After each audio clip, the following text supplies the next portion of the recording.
आ गया गुस्सा, क्या करता।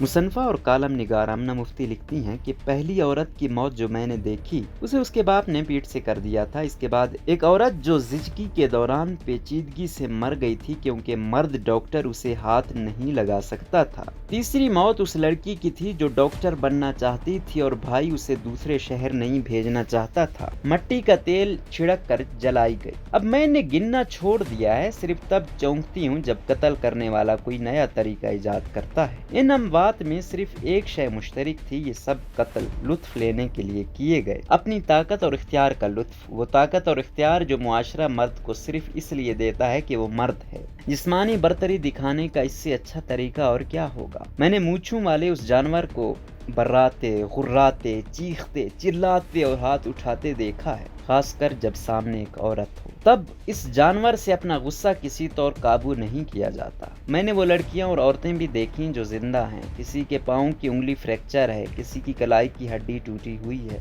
किसी की नाक टेढ़ी है और तो और जले हुए चेहरों वाली भी हैं। एक वो हैं जिनके जिस्म पर जख्म नहीं, उनके जहन पे दाग हैं।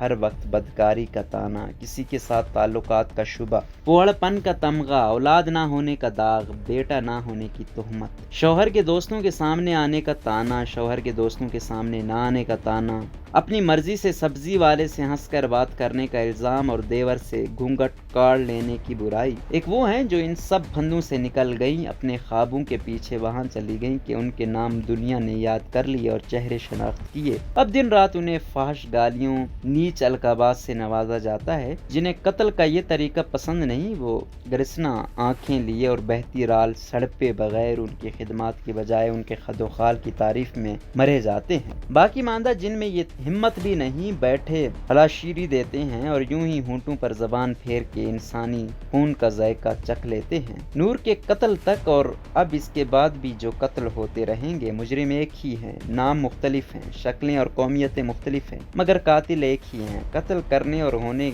वाले के दरमियान रिश्ता एक ही है, जालिम और मजलूम का। आप इस रिश्ते को दोस्त का रिश्ता कह लीजिए, बहन, बीवी, बेटी, पड़ोसन, महबूबा कह लीजिए, लेकिन सच यह है कि यहाँ अखबार में लिखने वाली, टीवी पर गाने वाली, स्टेज पर नाचने वाली, नुक्कड़ पर भीख मांगती औरत, घर में झाड़ू बर्तन का काम करने वाली, यौमिया उजरत पर पत्थर कूटने वाली, स्कूल की उस्तानी, सब की सब किसी भी वक्त किसी भी वजह के बगैर कत्ल की जा सकती हैं। वजह कोई नहीं पूछेगा क्योंकि कुछ न कुछ तो किया ही होगा। लड़कियां कब कत्ल नहीं होती थी, मगर अब ये सोशल मीडिया रोज एक मौत की खबर बनाता है, दिखाता है, चलाता है, झंझोड़ता है, सवाल करता है, जवाब देता है, लड़ता है, सोने नहीं देता। नींद पहले भी उड़ती थी जब चूल्हा फटता था और सिर्फ बहू जलती थी। नींद तब भी उड़ती थी जब भाई टोके के वार करके बहन को कत्ल करके कत्ल गैरत की बिना पर छूट जाता था। नींद तब भी नहीं आती थी जब मुबैना आशना लड़की को कत्ल करके लाश सूटकेस में बंद करके फेंक जाता था। नींद अब भी नहीं आती। मदद के लिए पुकारने वालियों की आवाज सुनने से हम उस वक्त तक गुरेज करते हैं जब तक उनकी तशद्दुद ज़दा लाश हमारे सामने नहीं आ जाती। तब हमें उनके अधूरे जुमले याद आते हैं, उनके आंसू, उनकी बॉडी लैंग्वेज, चेहरे पर किए गए गहरे मेकअप तले छुपे नील और उनके ये दावे कि हम बहुत मजबूत हैं, सब याद आते हैं। मगर तब ये याद बस पछतावा बन के रह जाती है।